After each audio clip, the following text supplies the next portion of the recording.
Pemirsa Agropolitan Televisi, senang sekali saya Miftah Jana dapat hadir kembali menyapa pemirsa semua di program Special Talk, sebuah ruang dialog interaktif yang menghadirkan informasi aktual dan inspiratif untuk Anda.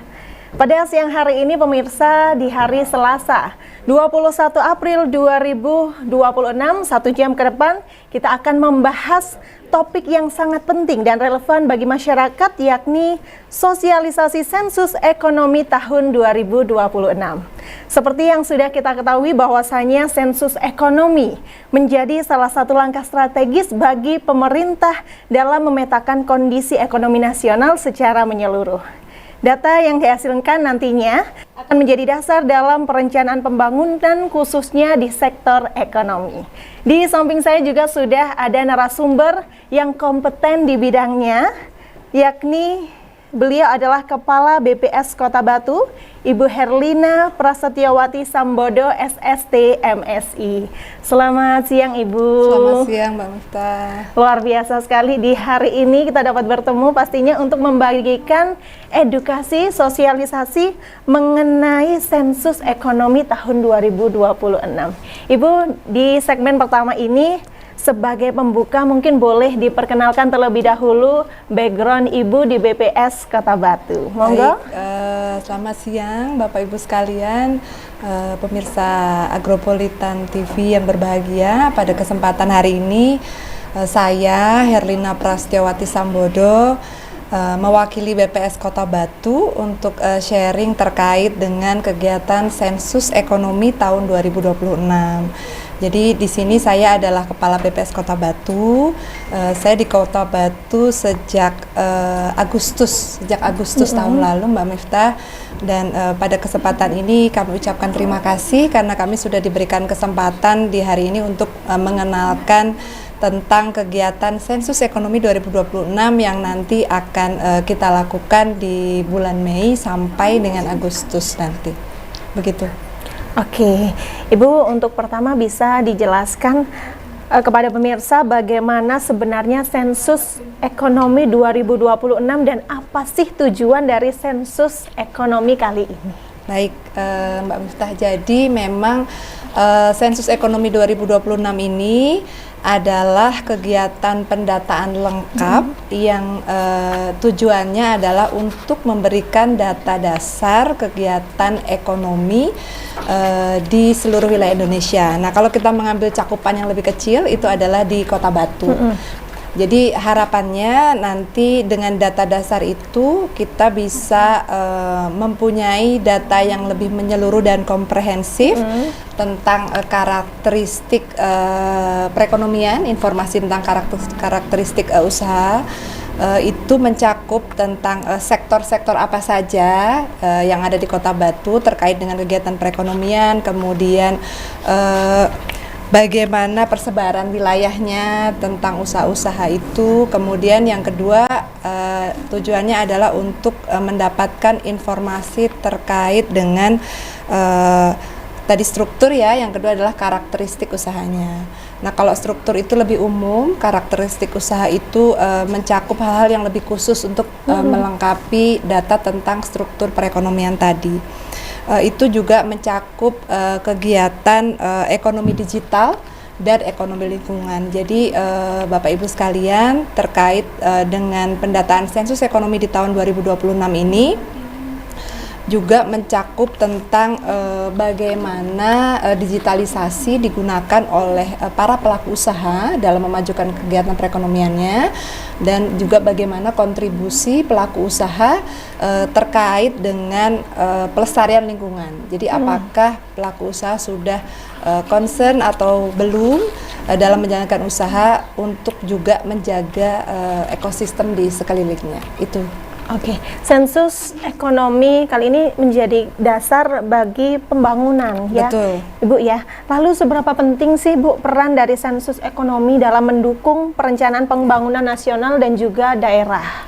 Baik, memang penting sekali ya Mbak Miftah ya. Jadi sensus ekonomi ini itu sebenarnya menjawab tantangan kebutuhan data perekonomian saat ini. Sekarang itu kan digitalisasi sudah masif dan itu pasti akan berpengaruh pada proses bisnis para pelaku usaha.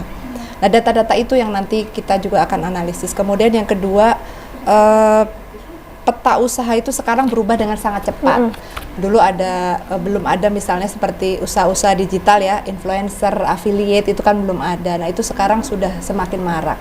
Jadi pergeseran usaha yang misalnya kalau di Kota Batu dulu pertanian paling banyak dan pariwisata mungkin jasa ya. Nah, itu nanti kita akan mencoba menjawab tantangan sekarang itu sebenarnya yang sedang terjadi di perekonomian Kota Batu seperti apa, itu nanti akan dijawab melalui sensus ini. Kemudian yang berikutnya, pertumbuhan ekonomi itu bisa dirancang dan coba diarahkan dengan tepat supaya pertumbuhannya itu optimal. Itu nanti juga salah satunya berdasarkan data yang dihasilkan dari sensus ekonomi. Nah, jadi bisa dikatakan bahwa sensus ekonomi ini nanti akan menghasilkan data dan informasi yang menunjukkan peta besar perekonomian di Kota Batu. Nah, harapannya peta ini nanti bisa menjadi arah dalam penyusunan kebijakan dan perencanaan supaya pembangunan perekonomian di Kota Batu itu menjadi terukur, terarah, dan tepat sasaran.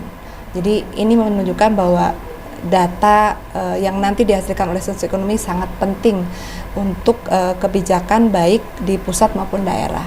Kenapa di pusat dan daerah? Karena harapannya dengan data perekonomian dari sensus ekonomi ini, pembangunan perekonomian dan perencanaan baik di pusat dan di daerah itu bisa linier, bisa saling mendukung, tidak sendiri-sendiri. Dan harapannya nanti ujung-ujungnya kesejahteraan dan perekonomian masyarakat akan semakin baik. Begitu, Mbak. Oke, baik. Lalu apa saja sektor usaha yang menjadi fokus dalam sensus ekonomi tahun ini? Kan tadi banyak Batu banyak pariwisatanya. Iya, betul. Tapi tidak melulu juga sekarang banyak yang kerjanya online, Ibu, di rumah aja, tapi bisa menghasilkan. Betul.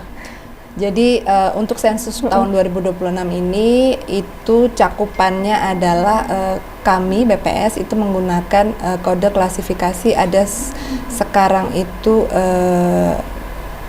18 sektor usaha. Jadi mulai dari pertanian itu semuanya dicakup, Mbak Miftah. Jadi ada pertanian, kemudian ada pertambangan penggalian, ada industri, kemudian ada komunikasi, kemudian ada jasa, mulai dari jasa pendidikan, kemudian jasa keuangan, jasa lainnya, itu semuanya nanti dicakup dalam sensus ekonomi 2026. Nah, harapannya itu nanti bisa memberikan gambaran yang lebih komprehensif terkait dengan kondisi perekonomian terkini di Kota Batu. Jadi targetnya itu respondennya itu adalah perusahaan, kemudian pelaku usaha dan masyarakat. Jadi semuanya tercakup dalam pendataan sensus ekonomi 2026. Berarti seluruh masyarakat Kota Batu ini berarti. Betul. Ya? Jadi seluruh usaha, seluruh perusahaan, seluruh masyarakat penduduk di Kota Batu. Jadi memang luar biasa cakupannya. Karena itu harapan kami semua bisa tercakup, tidak ada satupun yang terlewat, dan ini tentu saja membutuhkan partisipasi seluruh pihak di Kota Batu. Begitu. Oke. Untuk mendata satu Kota Batu ini, Bu, ya, itu menggunakan metode seperti apa pendataannya yang digunakan BPS kali ini? Baik, karena mengingat target tadi ya yang luar biasa, jadi metodenya itu secara umum kita bagi berdasarkan waktu. Jadi kita ada dua referensi waktu, Mbak Miftah. Jadi yang pertama itu mulai tanggal 1 Mei sampai dengan 31 Agustus itu adalah pendataan usaha besar dan menengah yang dilakukan secara online. Jadi di sini semua perusahaan utamanya usaha besar dan menengah itu bisa mengisi kuesioner sensus ekonomi mandiri melalui online yang nanti akan kami kirimkan melalui PIC masing-masing perusahaan atau pelaku usaha. Kemudian referensi waktu yang kedua itu adalah 16 Mei sampai dengan 31 Agustus. Nah, untuk yang 16 Mei sampai 31 Agustus ini yang utamanya fokusnya itu adalah di usaha besar menengah yang belum terdata di bulan sebelumnya dan seluruh usaha mikro dan kecil dan juga seluruh penduduk yang ada di Kota Batu. Jadi nanti untuk yang periode kedua ini akan ada petugas yang secara door to door akan mendatangi Bapak Ibu sekalian untuk memastikan bahwa semua penduduk di Kota Batu, semua pelaku usaha di Kota Batu terdata dan tercakup dalam Sensus Ekonomi 2026. Jadi begitu metodenya. Jadi kita hybrid Mbak Miftah. Ada yang online dan ada yang door to door. Ya. Yang online itu kan supaya probisnya lebih cepat dan efisien, itu yang pertama. Kemudian yang kedua, kalau door to door itu memastikan bahwa yang belum tercakup di online nanti bisa tercakup di pendataan yang door to door. Tapi memastikan seluruh masyarakat ini dapat terdata. Betul, ya di Sensus Ekonomi tahun 2026. Ya pemirsa, setelah ini kita juga akan masih membahas mengenai sosialisasi mengenai Sensus Ekonomi tahun 2026. Namun jangan kemana-mana, tetaplah bersama kami di Special Talks.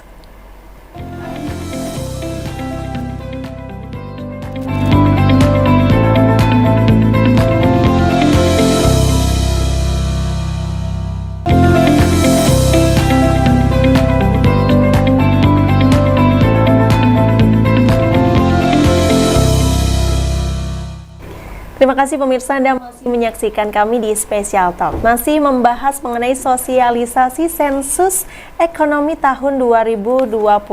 Tadi sudah kita bahas mengenai metode yang digunakan, yakni melalui online dan juga secara door to door. Nah, di Sensus Ekonomi kali ini, ya, kita tadi metodenya sudah door to door. Lalu apa saja sih Ibu isi di dalam Sensus Ekonomi 2026 ini? Yang di sensus apa aja yang didata? Baik Mbak Miftah, jadi memang yang didata itu secara umum ada dua kelompok besar ya yang kami tanyakan itu. Yang pertama itu adalah terkait dengan struktur dan karakteristik usahanya. Jadi mulai dari usahanya itu bergerak di sektor apa, kemudian misalnya badan usahanya seperti apa, kemudian tenaga kerjanya berapa, termasuk omset, biaya produksi, dan outputnya. Kemudian kami juga mendata bagaimana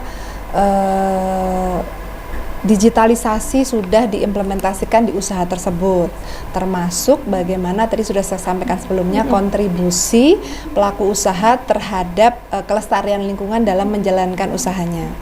Nah, selain karakteristik usaha, yang kami data itu juga adalah karakteristik penduduknya, karena kan tadi sudah disampaikan ya bahwa semuanya dicakup, tidak hanya pelaku usaha tapi juga semua penduduk di Kota Batu. Jadi untuk yang bangunan khusus usaha itu kita akan mendata untuk data-data di karakteristik usahanya. Tetapi ketika kita sudah mendata bangunan yang campuran, karena door to door ya, semua bangunan kita datangi, itu kami juga mendata usaha apa yang dijalankan di bangunan tersebut. Kami juga mendata penduduk yang tinggal di situ. Jadi misalnya ada keluarga, kami data juga kondisi sosial ekonominya, mulai dari karakteristik individu, misalnya umur, kemudian jenis kelamin, pendidikan terakhir, kalau sudah sekolah, kalau belum sekolah misalnya di balita begitu. Juga kita data bagaimana kondisinya. Kemudian kami data juga pekerjaannya. Jadi karakteristik sosial ekonomi ya. Jadi semuanya selain data juga kami data apakah bekerja atau tidak, pendidikan terakhirnya apa, kalau bekerja di sektor apa. Nah, itu kami data semuanya, tidak ada yang terlewat. Mulai dari siapapun yang tinggal di bangunan tersebut. Nah, kami menyebutnya itu keluarga. Kalau secara umum itu disebut keluarga. Nah itu nanti kami data, harapannya selain kita punya data ekonomi usaha, kita juga punya data kondisi sosial ekonomi penduduknya. Jadi semua kita cakup di sini. Termasuk ada juga data-data yang berhubungan dengan kondisi kesehatan, itu juga kita tanyakan. Kemudian seperti misalnya apakah ada disabilitas atau tidak, apakah ada kesulitan untuk beraktivitas atau tidak. Kemudian kami juga ada tanyakan kondisi perumahan. Jadi misalnya apakah kondisi lantai, dinding dan atapnya bagaimana. Jadi betul-betul didata baik itu kondisi usahanya maupun sosial ekonomi penduduk. Menyeluruh ini semuanya. Kami mulai dari pribadi sampai ekonomi, betul, hingga kesehatan juga. Iya, betul. Ibu tadi kan metodenya secara online, tidak menutup kemungkinan juga para pengusaha ini malas untuk ngisi. Betul. Door to door pun kadang banyak yang orangnya nggak di rumah, nggak ada satupun orang yang di rumah. Itu inovasi untuk melakukan pendataannya seperti apa? Dibanding tahun-tahun sebelumnya, Ibu. Baik. Jadi sebenarnya metode hybrid tadi ya. Jadi ada digital, yang periode pertama digital, kemudian yang periode kedua itu sebenarnya juga merupakan bagian dari inovasi. Jadi di tahun-tahun sebelumnya pendataan sensus ekonomi itu hanya dilakukan secara door to door dengan konvensional dengan menggunakan kertas. Nah untuk tahun ini itu kami berinovasi menggunakan teknologi digital untuk mengakomodasi usaha-usaha yang berkenan untuk mengisi secara online. Tetapi memang kan pasti ada banyak kendala, resistensi dari responden itu pasti ada. Karena itu kami melakukan pembekalan kepada petugas melalui pelatihan terkait bagaimana cara pendekatan yang tepat kepada responden supaya bisa mendapatkan respon yang baik. Selain itu kami juga melakukan koordinasi, kolaborasi dengan pihak-pihak terkait seperti misalnya perangkat daerah. Jadi kami berkoordinasi dengan perangkat daerah supaya bisa mensosialisasikan kegiatan sosioekonomi ke berbagai pihak supaya penerimaan dari responden itu semakin baik. Itu yang kedua.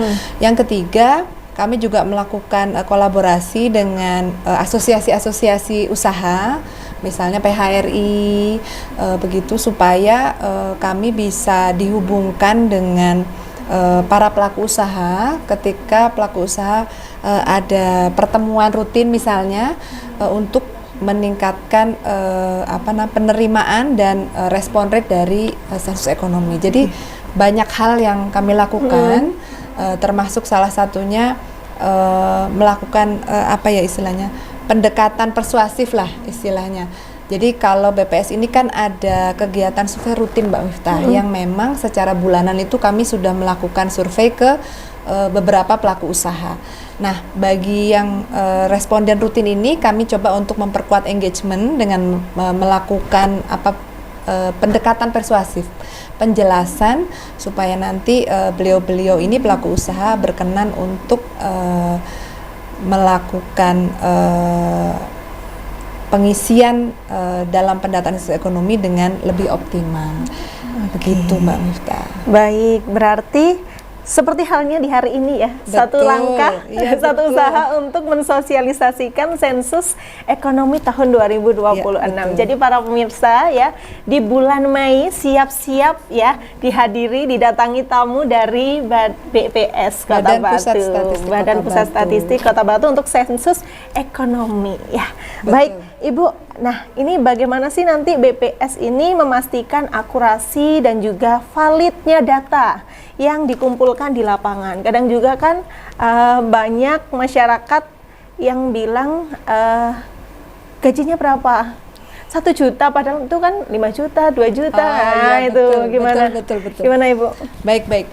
Jadi memang ada kecenderungan ya Mbak Miftah, di masyarakat kita ini kan agak curiga begitu ya, apalagi kan sekarang banyak marak penipuan yang terjadi. Jadi memang yang pertama itu tadi sudah saya sampaikan, kami melakukan pelatihan kepada seluruh petugas. Jadi seluruh petugas kami briefing dulu begitu supaya bisa mengetahui bagaimana yang pertama konsep definisinya. Supaya seragam semua pemahaman petugasnya, bagaimana cara menanyakan kepada responden terkait dengan pertanyaan-pertanyaan yang harus kami tanyakan dan jawabannya supaya benar. Itu yang pertama. Yang kedua, petugas kami itu juga dibekali dengan perlengkapan khusus, Mbak Miftah. Jadi ada rompi yang ada tulisannya petugas sensus ekonomi, kemudian ada name tag dan surat tugas, dan petugas kami sebelum ke responden itu harus berkoordinasi atau lapor kepada penguasa wilayah setempat lah istilahnya. RT RW. Betul. Kepada RT RW dan lainnya supaya nanti lebih mempermudah koordinasi. Kemudian yang berikutnya, karena ini dilakukan metodenya dua tadi ya, secara online dan offline. Jadi kami kalau yang secara online kan otomatis pengisian langsung ada di kuesioner digital. Itu validasinya sudah kami atur sedemikian rupa supaya nanti yang di entry itu datanya itu minim kesalahan. Jadi langsung ada konfirmasi. Kalau sekiranya secara metodologi, oh ini sepertinya kekecilan begitu. Dengan jumlah tenaga kerja 15 misalnya, kok gaji pegawai 15 ini cuma 1 juta. Nggak mungkin. Nggak mungkin. Nah ini nanti secara sistem itu sudah ada warning istilahnya untuk perbaikan. Kemudian walaupun tadi ada yang door to door, sebenarnya ketika door to door itu kami juga menggunakan kuesioner yang menggunakan Android. Jadi petugas itu sudah dibekali kuesioner yang bisa diakses melalui HP masing-masing. Berarti langsung tercatat online. Betul. Jadi otomatis langsung terkirim ke server dan tercatat. Nah, itu juga mempermudah validasi secara digital. Jadi ada sudah validasinya. Kemudian yang berikutnya secara manual kami juga ada pemeriksaan berjenjang. Jadi dari petugas nanti ada pengawas lapangannya yang tugasnya mengkoordinir. Jadi kita itu biasanya ada pendampingan di hari pertama pendataan supaya nanti kalau ada kesalahan di hari pertama itu kita bisa langsung evaluasi dan kita juga langsung bisa ada solusi supaya nanti kesalahannya tidak berulang. Termasuk misalnya ada responden yang terindikasi sepertinya ini lebih kecil dari yang, nah itu kita briefing di pendampingan oleh pengawas supaya nanti petugas di pendataan berikutnya bisa lebih baik dan lebih optimal.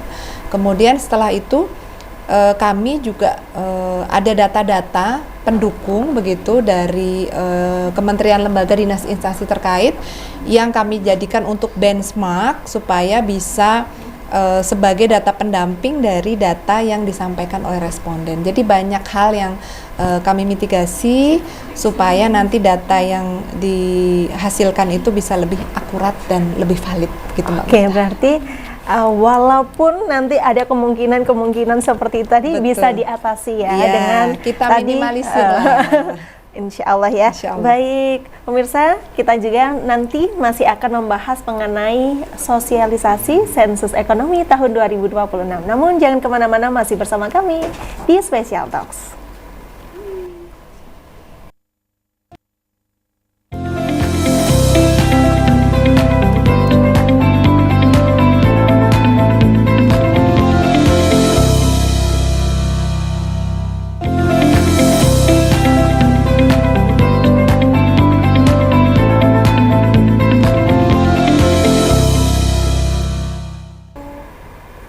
Ya pemirsa, Anda masih menyaksikan kami di Special Talks, masih membahas mengenai sensus ekonomi tahun 2026, masih bersama Kepala BPS Kota Batu, Ibu. Ya masih semangat ya hari ini, Ibu ya. Masih ya, terus semangat untuk mensosialisasikan sensus ekonomi tahun 2026. Ibu, berbicara mengenai data-data. Nah, data-data ini kan telah tersimpan di BPS. Nah, ini bagaimana sih BPS menjamin kerahasiaan data-data tersebut, data-data para pelaku usaha? Baik Mbak Mita. Jadi memang biasanya kekhawatiran sebagian besar responden, apalagi pelaku usaha, itu terkait dengan kerahasiaan data. Jadi menurut Undang-Undang Statistik, kami itu diwajibkan untuk menjaga kerahasiaan data. Yang pertama adalah kami tidak diperkenankan untuk menyebarkan data dalam bentuk apapun kepada pihak lain. Jadi memang petugas BPS itu sudah mempunyai kode etik tertentu bahwa tidak diperbolehkan untuk menyebarkan data kepada siapapun. Nah, itu juga berkali-kali kami tekankan ketika sedang pelatihan atau briefing. Kemudian yang berikutnya, karena ini ada dalam undang-undang ya Mbak Miftah, jadi otomatis kalau misalnya kami baik pihak petugas ataupun pihak BPS itu melakukan pembocoran data, itu pasti ada sanksi pidananya. Nah, ini otomatis kan konsekuensinya cukup berat. Jadi sampai sekarang alhamdulillah itu tidak pernah terjadi petugas kami ataupun pihak kami itu melakukan pembocoran data kepada pihak lain. Kemudian tadi karena ada proses pengolahan ya, baik ketika pengisian kuesioner digital ataupun ketika pendataan, jadi itu ada proses enskripsi. Jadi otomatis data itu sangat sulit untuk bisa diakses dan bocor kepada pihak lain. Dan ini keamanan data ini terus kami jaga, terus kami lakukan perbaikan dan penguatan supaya data yang sudah ada di server itu tidak bisa bocor ke pihak lain. Kemudian yang kedua, bahwa data yang kami dapatkan dari responden, dari pelaku usaha dan penduduk itu hanya boleh dipergunakan untuk kepentingan statistik. Jadi data ini hanya kami serahkan kepada pemerintah semata-mata hanya untuk perencanaan pembangunan. Jadi tidak digunakan dalam bentuk lain. Kemudian data ini juga tidak terkait dengan pajak, tidak terkait dengan kegiatan-kegiatan usaha. Jadi memang hanya boleh digunakan untuk kepentingan bangsa dan negara begitu. Kemudian yang terakhir, bahwa kami itu tidak boleh nanti ini kan data akan kami rilis. Nah, ini tidak boleh kami rilis dalam bentuk individu. Jadi tidak boleh keluar dalam bentuk by name by address, tetapi kami hanya boleh mengeluarkannya dalam bentuk agregat, baik itu di tingkat kota, misalnya Kota Batu, atau di tingkat provinsi atau di tingkat nasional. Kami tidak diperkenankan untuk mengeluarkan data by name by address supaya data-data ini tidak bocor, begitu Mbak Miftah. Oke, berarti hasilnya nanti berupa grafik ya, atau secara garis tabulasi besar. ya betul. Jadi tabulasi total begitu. Jadi nanti bunyinya misalnya jumlah tenaga kerja untuk sektor pertanian di Kota Batu begitu. Jadi tidak keluar per usaha. Ini namanya Bapak ini apa ya, kerjanya betul. enggak ya? Itu sangat kami jaga berarti kerahasiaannya. dipastikan aman, terjamin ya. Betul. Oke. Nah, lalu seperti apa sih langkah dari BPS ini untuk meningkatkan partisipasi masyarakat agar tidak ragu memberikan data-datanya yang valid? Baik, ini yang kita lakukan sekarang ini salah satunya Mbak Miftah. Kita coba bersama-sama untuk memberikan sosialisasi dan edukasi kepada masyarakat. Salah satunya hari ini yang kita lakukan bersama melalui Agropolitan TV. Terima kasih, kami sudah diberikan kesempatan untuk melakukan sosialisasi ekonomi. Harapannya supaya masyarakat luas, baik pelaku usaha maupun penduduk di Kota Batu, itu bisa memahami bahwa kegiatan ini penting, kerahasiaan terjaga, dan semuanya dijamin untuk tidak digunakan selain untuk kepentingan perencanaan pembangunan begitu. Kemudian berikutnya kami tadi sudah sempat saya singgung membangun engagement, kepercayaan kepada pelaku usaha melalui banyak kegiatan. Kemudian kami juga datang audiensi ke asosiasi usaha supaya nanti bisa memberikan lebih banyak sosialisasi terkait dengan kegiatan ekonomi. Kami juga melakukan kolaborasi dengan SKPD, Kementerian Lembaga Dinas Instansi terkait, supaya bisa juga mensosialisasikan kegiatan sosioekonomi kepada halayak luas, supaya masyarakat lebih bisa menerima kami dan petugas kami nanti ketika pendataan sensus ekonomi. Dan yang terakhir, ini yang juga kami lakukan selain kami melakukan komunikasi dengan pihak eksternal, kami juga melakukan penguatan di petugas kami. Jadi tadi sudah berkali-kali disampaikan, kami melakukan briefing dan pelatihan untuk semua petugas sensus supaya bisa melakukan tugasnya dengan baik, pendekatan yang baik, dan hasilnya juga semuanya berharap datanya berkualitas dan baik. Baik, oke, petugasnya sudah dilatih dengan baik dan pastinya masyarakatnya akan disosialisasikan dengan baik juga ya Ibu. Oke, lalu bagaimana sih data hasil sensus ekonomi ini nantinya akan dimanfaatkan oleh pemerintah? Baik, memang utamanya data sensus ini kan digunakan untuk perencanaan pembangunan. Jadi harapannya nanti bisa digunakan baik oleh pemerintah pusat kalau di tingkat pusat, karena Batu bagaimanapun kan bagian dari Jawa Timur.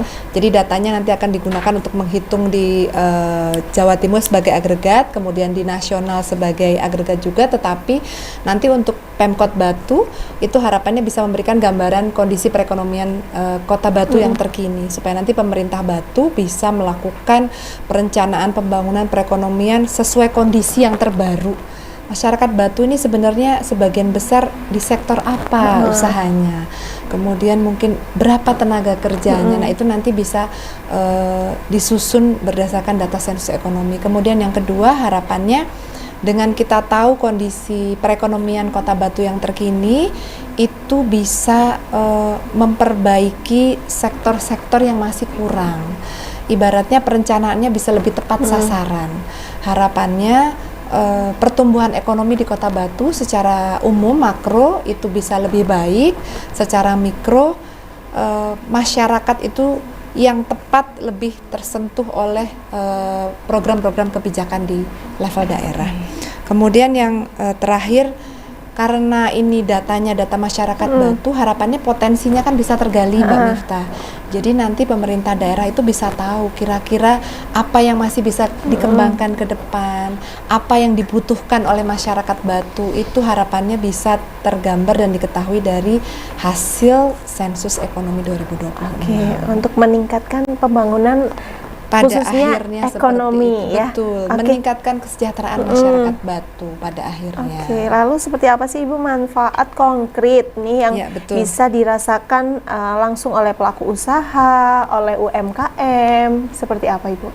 Nah tadi kan kita kan akan mendapatkan gambaran persebaran usaha berdasarkan wilayah. Dan nanti harapannya khususnya UMKM ini kan bantuannya harus langsung ya Mbak Miftah. Harapannya nanti pemerintah kota bisa mendapatkan data persebaran UMKM menurut sektornya. Itu kebutuhan pelaku usaha UMKM di Kota Batu apa, itu nanti akan bisa dipetakan dari hasil sensus ekonomi. Harapannya program sasaran dari dinas terkait itu bisa tepat karena dasar kebijakannya kan tepat. Nanti bisa dipetakan sektor mana saja UMKM di Kota Batu yang masih butuh untuk dikembangkan. Jadi itu ya, program sasaran dinas terkait itu lebih tepat ke pelaku usaha karena nanti datanya akan lebih detail.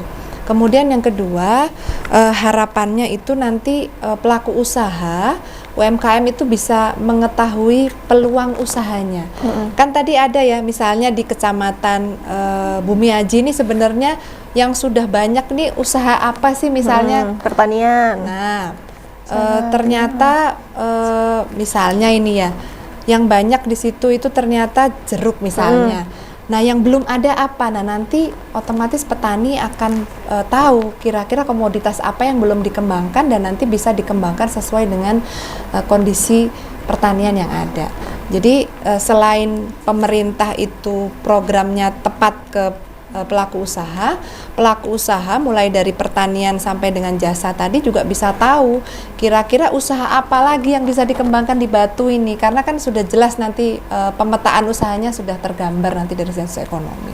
Jadi peluang bisnis barunya nanti bisa diketahui oleh pelaku usaha. Begitu Mbak Miftah. Oke, berarti secara tidak langsung ini kegiatan ini dari sensus ini nantinya akan berdampak ya kepada masyarakat ya. Betul. Jadi bagi para pemirsa jangan ragu memberikan data-data yang valid kepada BPS ya. Ingat bulan Mei kita terima tamu dari BPS. Baik, pemirsa, nanti kita akan kembali di segmen terakhir bersama Ibu Herlina pastinya. Namun jangan kemana-mana, tetaplah bersama kami di Special Talks Agropolitan Televisi.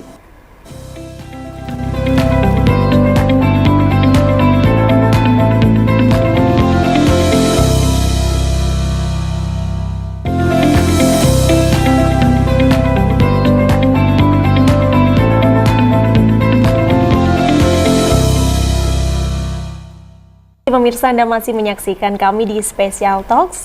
Masih dengan Ibu Herlina ya, masih membahas mengenai sensus ekonomi tahun 2026. Nah, Ibu, ini apa sih tantangan besar yang dihadapi BPS dalam pelaksanaan sensus ekonomi 2026 kali ini? Baik, Mbak Miftah. Jadi tantangan terbesarnya sebenarnya adalah penerimaan dari responden. Jadi resistensi responden itu masih menjadi tantangan terbesar kami dalam setiap pendataan. Kemudian yang kedua, selain itu adalah perubahan yang sangat cepat di sektor usaha. Jadi usaha itu luar biasa sekarang berubahnya. Karena memang terjadi banyak perubahan proses bisnis khususnya ketika digitalisasi. Jadi bisa jadi bulan ini itu misalnya jualan online gitu. Nah, bulan depan sudah tutup jualan online-nya, ganti lagi misalnya affiliate. Kemudian bulan depan ganti lagi jadi influencer, misalnya bulan depan ganti lagi buka warung nih di rumah. Jadi perubahan usaha yang sangat cepat ini itu juga jadi tantangan buat kami, karena itu nanti juga bisa jadi ketika pendataan dan ketika hasil pendataan itu kami sajikan itu sudah berubah petanya, betul. Karena kan memang kondisi ekonomi ini dipengaruhi banyak hal. Kemudian yang ketiga, tantangan kami yang cukup besar adalah banyaknya usaha-usaha digital yang secara fisik atau secara establishment itu tidak tampak sekarang. Nah, kalau dulu itu kan usaha konvensional ya, asal ada bangunannya, ada tokonya, itu yang dinamakan usaha. Itu yang dinamakan usaha. Nah, sekarang ini kan tidak seperti itu. Sekarang ini pelaku usaha bisa jadi tidak punya bangunan khusus, hanya cukup modal gadget. Gadget itu sudah bisa penghasilannya puluhan juta sebulan. Nah, ini jadi tantangan tersendiri karena berarti nanti kami harus jeli dalam mendata di lapangan supaya tidak ada satupun yang terlewat, termasuk usaha-usaha digital. Kemudian tantangan yang berikutnya adalah banyak sekali usaha-usaha yang sebenarnya itu tidak berdiri sendiri. Jadi misalnya sebenarnya itu satu usaha, tapi satu ada di Surabaya misalnya, kemudian satu lagi ada di Batu. Nah, ini kan butuh koordinasi dan integrasi supaya nanti semua usaha didata, jangan sampai hanya di satu tempat saja. Itu tadi tantangan-tantangan yang kami hadapi nanti di lapangan ketika pendataan sensus ekonomi. Oke, lalu strateginya seperti apa menghadapi tantangan seperti itu, Ibu? Baik, jadi yang pasti tadi ya sosialisasi dan edukasi yang kami lakukan supaya penerimaannya pelaku usaha dan responden semakin baik. Kemudian yang kedua, kolaborasi dengan dinas instansi terkait, kolaborasi dengan asosiasi. Kemudian kami juga melakukan koordinasi dengan tadi istilah kami penguasa wilayah setempat, Pak RT, Pak RW, kemudian kepala desa, lurah, supaya petugas kami bisa mendapatkan info awal terkait dengan kegiatan usaha di masing-masing wilayah. Karena kan info dari tetangga ini biasanya lebih valid begitu ya. Paling tidak dari situ, berangkat dari situ kami bisa mendapatkan info awal terkait dengan usaha. Selain itu kami juga berkoordinasi dengan beberapa kementerian tadi untuk benchmarking supaya kami bisa mendapatkan data-data terkait dengan bisnis register di awal, supaya nanti usaha-usaha yang memang secara legal itu sudah tercatat, misalnya di MPTSP atau di Diskumperindak, itu sudah kami dapatkan daftarnya di awal supaya tidak ada satupun yang terlewat. Kemudian yang terakhir adalah penggunaan teknologi digital yang harapannya bisa mempermudah proses dan memperkuat kualitas datanya. Begitu, Mbak Miftah. Oke, berarti intinya komunikasi, koordinasi dan juga kolaborasi. Betul. Oke, Ibu, di segmen terakhir ini boleh disampaikan pesan kepada masyarakat, kepada para pemirsa, para pelaku usaha terkait pentingnya berpartisipasi dalam sensus ekonomi tahun 2026 kali ini. Monggo disampaikan. Terima kasih, Mbak Miftah. Jadi Bapak Ibu sekalian, khususnya para pelaku usaha dan penduduk Kota Batu semuanya, mohon untuk tidak ragu berpartisipasi dalam pendataan sensus ekonomi 2026. Data yang diberikan nanti akan digunakan untuk perencanaan pembangunan perekonomian yang lebih baik dan tepat sasaran, yang akhirnya harapannya untuk memajukan kondisi Kota Batu dan meningkatkan kesejahteraan penduduk dan masyarakat Kota Batu ke depan. Data yang Anda berikan dijamin penuh kerahasiaannya, tidak bocor ke pihak manapun, dijaga di bawah undang-undang, dan hanya akan digunakan untuk kepentingan statistik dan untuk pemerintah dalam merencanakan pembangunan. Karena itu mohon bantuannya Bapak Ibu sekalian, mohon terima petugas kami mulai 1 Mei sampai dengan 31 Agustus, berikan data yang lengkap, yang valid, supaya nanti data yang dihasilkan berkualitas dan pembangunan perekonomian di Kota Batu lebih terarah, lebih berhasil, dan lebih baik ke depan. Terima kasih. Baik, terima kasih Ibu. Pemirsa, tidak terasa juga kita berada di penghujung acara Special Talks kali ini. Dari perbincangan kita dapat kita simpulkan bahwasanya sensus ekonomi tahun 2026 ini merupakan langkah penting dalam mendukung pembangunan ekonomi yang lebih terarah dan juga berkelanjutan. Berpartisipasi aktif dari masyarakat tentu menjadi kunci keberhasilan dari program sensus ekonomi tahun 2026 kali ini. Saya ucapkan juga terima kasih kepada Ibu Herlina Prasetyowati Sambodo SST MSI selaku Kepala BPS Kota Batu yang sudah berkenan memberikan edukasi sosialisasi kepada masyarakat khususnya mengenai sensus ekonomi tahun 2026. Sama-sama Mbak Ufta. Ya, sehat selalu ya Ibu ya. Baik. Dan juga terima kasih kepada Anda pemirsa setia Agropolitan Televisi yang telah menyaksikan program kali ini. Saya Miftah Jana pamit undur diri. Sampai jumpa di Special Talks berikutnya. Selamat siang. Wassalamualaikum warahmatullahi wabarakatuh. Waalaikumsalam.